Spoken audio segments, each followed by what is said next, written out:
ఆదికాండము 43వ అధ్యాయం. ఆ దేశమందు కరువు భారముగా ఉండెను గనుక వారు ఐగుప్తు నుండి తెచ్చిన ధాన్యము తినివేసిన తరువాత వారి తండ్రి, మీరు మరలా వెళ్ళి మన కొరకు కొంచెం ఆహారము కొనుడని వారితో అనగా, యూదా అతని చూచి, ఆ మనుషుడు మీ తమ్ముడు మీతో ఉంటేనే కానీ మీరు నా ముఖము చూడకూడదని మాతో గట్టిగా చెప్పెను. కాబట్టి నీవు మా తమ్ముని మాతో కూడా పంపిన ఎడల మేము వెళ్ళి నీ కొరకు ఆహారము కొందుము. నీవు వాని పంపనొల్లని ఎడల మేము వెళ్ళము. ఆ మనుషుడు మీ తమ్ముడు మీతో లేని ఎడల మీరు నా ముఖము చూడకూడదని మాతో చెప్పినను. అందుకు ఇశ్రాయేలు, మీకు ఇంకొక సహోదరుడు కలడని మీరు ఆ మనుషునితో చెప్పి నాకు ఇంత శ్రమ కలుగజేయనేలా అనగా, వారు, ఆ మనుషుడు మీ తండ్రి ఇంకా సజీవుడై ఉన్నాడా, మీకు సహోదరుడు ఉన్నాడా అని మమ్మును గూర్చియు మా బంధువులను గూర్చియు ఖండితముగా అడిగినప్పుడు మేము ఆ ప్రశ్నలకు తగినట్టు అతనికి వాస్తవము తెలియజెప్పేది. మీ సహోదరుని తీసుకొని రండని అతడు చెప్పునని మాకెట్లు తెలియనని యూదా తన తండ్రి అయిన ఇశ్రాయేలును చూచి, ఆ చిన్నవారిని నాతో కూడా పంపుము, మేము లేచి వెళ్ళుదుము. అప్పుడు మేమే కాదు, నీవును మా పిల్లలను చావక బ్రతుకుదుము. నేను అతని గూర్చి పోటపడుదును, నీవు అతని గూర్చి నన్ను అడగవలను. నేను అతని తిరిగి నీ యొద్దకు తీసుకొని వచ్చి నీ ఎదుట నిలవబెట్టని ఎడల ఆ నింద నా మీద ఎల్లప్పుడూ ఉండును. మాకు తడవు కాకపోయిన ఎడల ఈ పాటికి రెండవ మారు తిరిగి వచ్చి ఉందుమని చెప్పగా, వారి తండ్రి అయిన ఇశ్రాయేలు వారితో, అట్లయినా మీరిలాగు చేయుడి. ఈ దేశమందు ప్రసిద్ధములైనవి అనగా కొంచెం మస్తకి, కొంచెము తేనె, సుగంధ ద్రవ్యములు, బోళము, పిస్తాచకాయలు, బాదముకాయలు మీ గోనెలలో వేసుకొని ఆ మనుషునికి కానుకగా తీసుకొని పోడి. రెట్టింపు రూకలు మీరు తీసుకొనుడి. మీ గోనెల మూతిలో ఉంచబడి తిరిగి వచ్చిన రూకలు కూడా చేత పట్టుకొని పోయి మరలా ఇచ్చి వేయడి.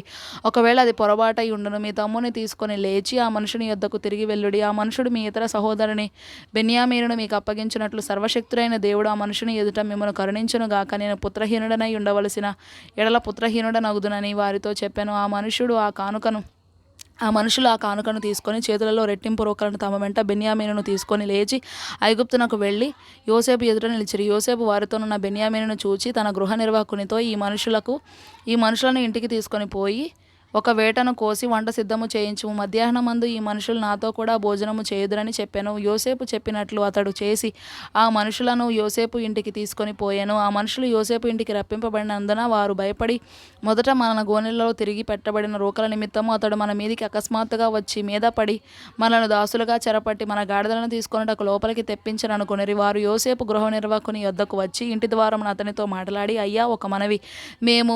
మొదట మేము ఆహారం కొనుటకే వచ్చితిమి. అయితే మేము దిగిన చోటికి వచ్చి మా గోనెలను విప్పినప్పుడు ఇదిగో మా రోకల తూనికెకు సరిగా ఎవరి రోకలు వారి గోనె మూతిలో నుండెను అవి చేత పట్టుకొని వచ్చితిమి. ఆహారం కొనుటకు మరి రోకలను తీసుకొని వచ్చితిమి. మా రోకలను మా గోనెలలో ఎవరు వేసిరో మాకు తెలియదని చెప్పిరి. అందుకతడు, మీకు క్షేమమగును గాక, భయపడకుడి. మీ పితరుల దేవుడైన మీ దేవుడు మీకు మీ గోనెలలో ధనమిచ్చను. మీ రోకలు నాకు ముట్టినవని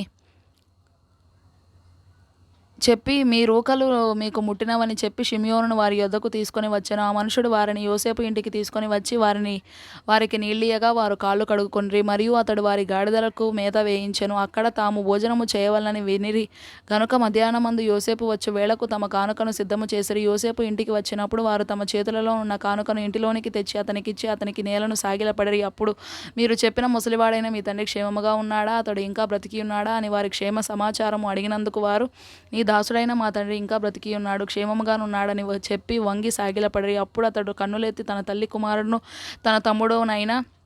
తన తమ్ముడైన బెన్యామీనును చూచి, మీరు నాతో చెప్పిన మీ తమ్ముడు ఇతడేనా అని అడిగి, నా కుమారుడా, దేవుడు నిన్ను కరుణించును గాక అనెను. అప్పుడు తన తమ్ముని మీద యోసేపునకు ప్రేమ పొర్లుకొని వచ్చెను గనుక అతడు త్వరపడి ఏడ్చుటకు చోటు వెదకి లోపలి గదిలోనికి వెళ్ళి అక్కడ ఏడ్చెను. అప్పుడు అతడు ముఖము కడుగుకొని వెలుపలికి వచ్చి తన్ను తాను అణుచుకొని భోజనము వడ్డించుడని చెప్పెను. అతనికిని వారికిని అతనితో భోజనము చేయుచున్న ఐగుప్తీయులకును వేరువేరుగా వడ్డించురు. ఐగుప్తీయులు హెబ్రీయులతో కలిసి భోజనము చేయరు.